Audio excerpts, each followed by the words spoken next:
चित्रा वाघ मध्ये काहीतरी क्वालिटी होती विद्या चव्हाण, म्हणून पक्षाने मला जबाबदारी दिली आणि जी जबाबदारी दिली त्याचं मी 110% एफर्ट्स देऊन काम केलेलं आहे।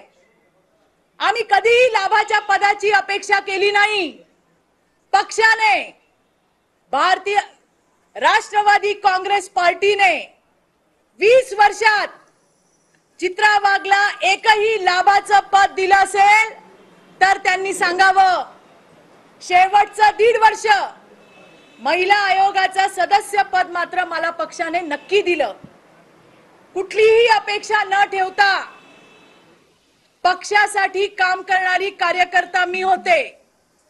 माझ्या सोबत तुम्ही काय काय केलंय अजून मूठ झाकलेली आहे, ती उघडायला लावू नका, नाहीतर पवार साहेबांना त्रास होईल।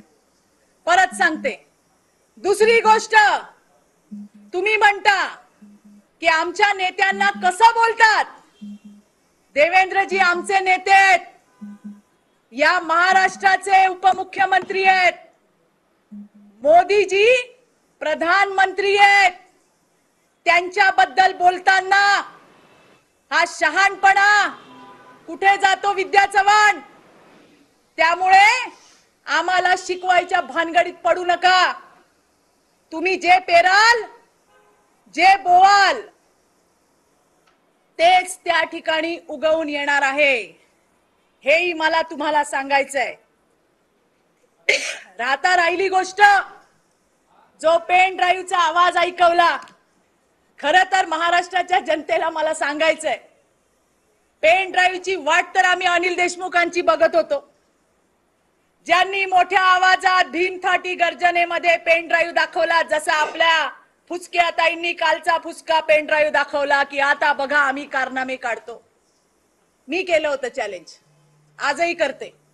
असेल ना पुरावे द्या। हे बघा 3 तासात अनिल देशमुख तुमच्या सगळ्या ऑडिओ क्लिप व्हायरल करू, हा शब्द आहे आमचा। इथूनच सुरुवात झाली आणि म्हणून पेन ड्राईव्हची वाट बघत होतो।